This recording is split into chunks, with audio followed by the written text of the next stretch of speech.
Hi, today we're going to take a look at the latest Buteo photography hide.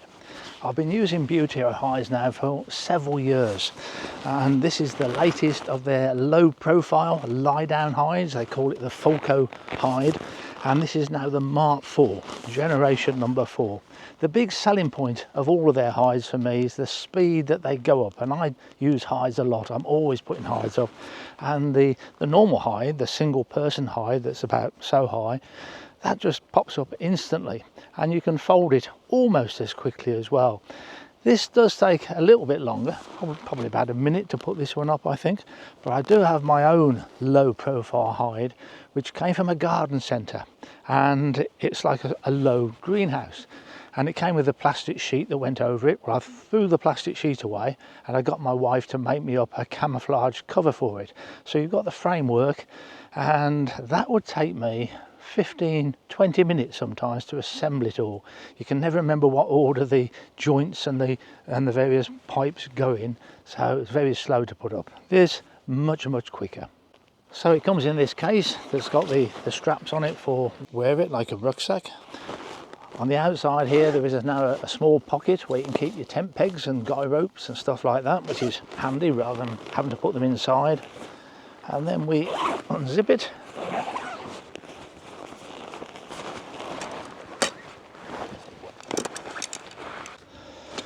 Now the tent pegs that they're currently supplying these hides with are like this.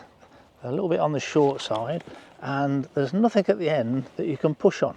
A traditional tent peg, one like this, you've got the end of the peg and you can put your hand on that and push it in.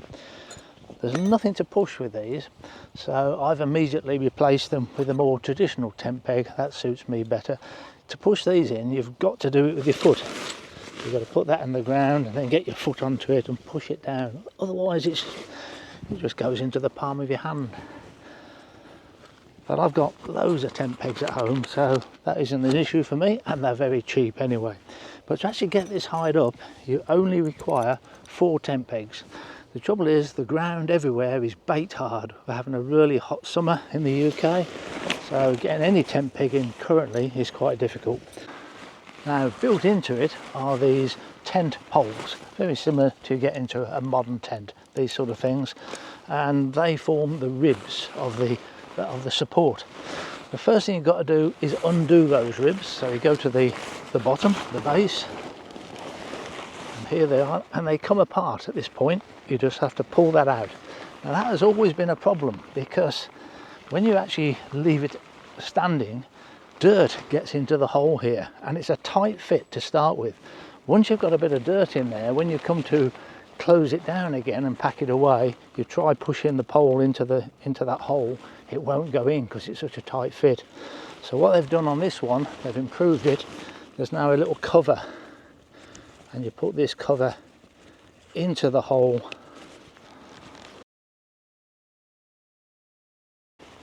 so it doesn't get clogged up with dirt. So that's a big step forward. So there's 3 ribs, undo each one, and then we just spread it out. Now we need 2 tent pegs at the front and 2 at the back, and that will hold it up. I say the ground is very hard, so I'm going to struggle a bit. That's one in, and you're just pulling this taut towards you.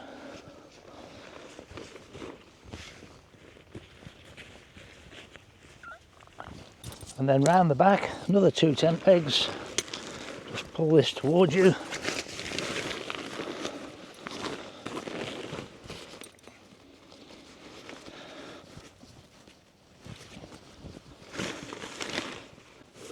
And that's it, the hide is up. So although you only need 4 tent pegs to keep it up, there is opportunity to put in another 8 tent pegs as well. If you're going to leave it up overnight, you want to make it more secure. At the bottom of each of these ribs, you can put a tent peg, so that's 3 on this side, 3 on the other side, and then there's 1 at the front and 1 at the back too. There's also a pole that you can put in along the top here to give it a bit of extra security too. So this is it. This goes the full length of the hide So you thread it through the top here.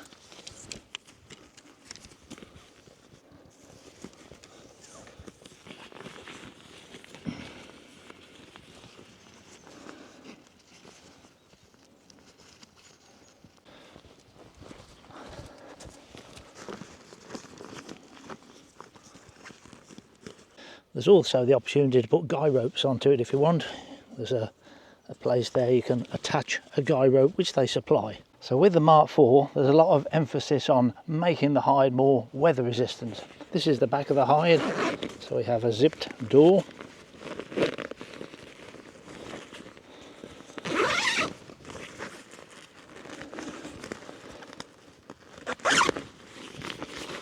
And inside there's another bit of netting which I actually have never used. I've always just kept that open. Put a bit of mosquito netting. So at the front end, because we've now got this pole sticking out the front here, that's holding this canopy up. So you've got a lot more waterproofing from that point of view. The rain is not going to be falling directly onto your lens. It's got some viewing windows, one above the lens and a couple to each side. And then it's got a snoot, or nursing sleeve I prefer to call them. You're sticking your lens out of there. The previous versions they gave you a choice. You could use a nursing sleeve or they came with a net window. I prefer the net window. I used to use nursing sleeves 50 years ago when we did a lot of nest photography, and you're very close to the birds. You'd be 2 meters away from a nest when you were doing that sort of stuff. They were all manual focus lenses in those days, so your fingers were on the lenses, and the aperture was controlled by a ring on the lens as well. So you didn't want the birds seeing your fingers moving, so you always used a nursing sleeve. But now with big telephotos, I don't anymore. I'd rather have that as just scrimming there. And they used to give you a choice. Now they don't. You're just stuck with a nursing sleeve. And not just one nursing sleeve, there's 3 of them. There's one on each side as well. Now I have been in one of these hides where the bird has been just off to the side of me and I couldn't photograph it. I couldn't turn the lens far enough. So at some point I guess I'm going to find that useful to have one on each side of the hide. Now the ground sheet in here is an extra thickness compared to the earlier versions.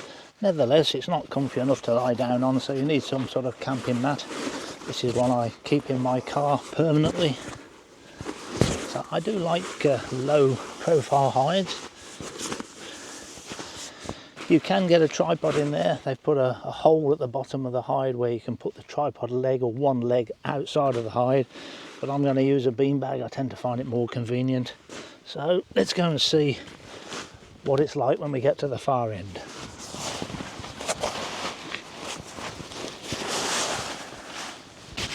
I can tell you one thing, it's very dark in here. It's lined with a dark material and very difficult to see your camera and all the buttons. You've got to know your camera well to be able to find the right button to press, but that's a good thing because it's dark in here. The birds are not going to be able to see you at all looking through the scrim or anything like that. That is an advantage, but for me this nursing sleeve is a big disadvantage because when you want to line up on a wader you've got to be able to find it, and the way you do that is you look along the top of your lens here.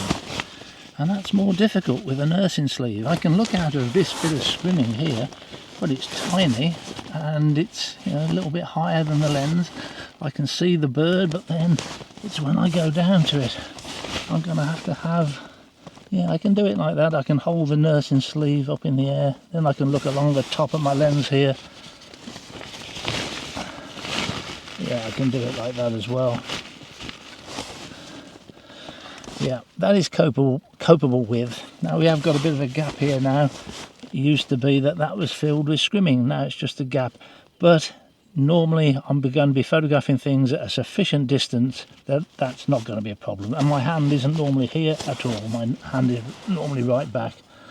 So in the darkness I would not expect a bird to be able to see anything through this hole. But I do prefer it if they provided you with the option, which they did on the Mark I, Mark II and Mark III. You could either have scrimming or the snoot or nursing sleeve. There's another accessory you can buy for the Mark IV. You can put a waterproof cover over the whole thing, what we'd call a fly sheet on a tent, an outer layer. And this is it. This weighs in at 1.1 kilos.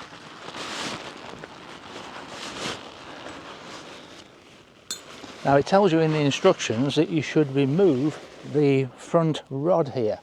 I haven't actually done that. I've left it in place. It seems to work fine with it in place, and you can tell which is the back and which is the front of this by the little Buteo label that's on here, which must be the other end. Yep, there it is. So that goes at the back.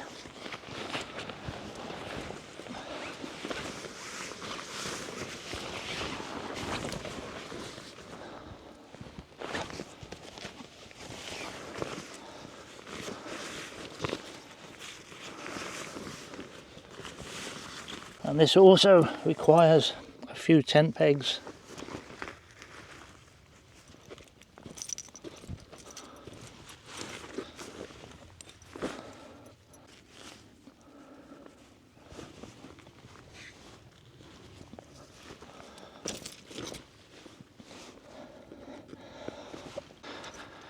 So that's it, it's in place. You can put extra tent pegs and guy ropes onto it again, but 4 is enough to keep it in place. And you've got a zipped door on the outer sheet, both at the front and the back. So it's quite quick to take down as well. We remove the top pole.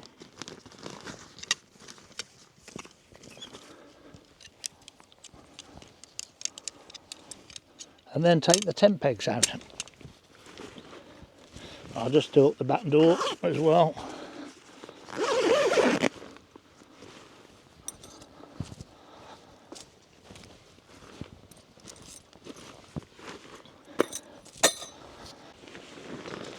And it just goes together. And we've got to reconnect those hooped poles, which are no longer blocked up with dirt, I hope.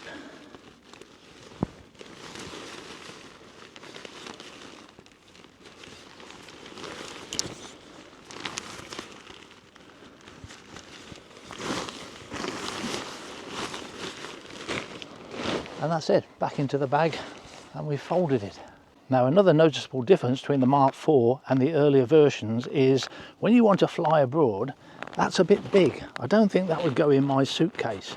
So what you could do with the previous versions is they came with an extra set of poles. You could remove those rib poles that are built into it. You could take those out, so you've then just got the material, and you took these poles with you. Now when you get there, it takes a bit longer to put up because you've got to thread these into the material, but it does mean it's a lot more portable, and you could take it in your suitcase very, very easily. So with the Mark IV, I did contact them about it because these weren't included, and they said, well, you can still buy a set of poles that will fit it, but it's now an extra charge. They're not included with the hide, and they're slightly different poles as well, but they're hoping in the next batch of these that have made, it will take the same poles. So if you want these extra set of poles, they're not actually advertising them on the website, so you'd have to get in touch with them and ask, but they can provide some.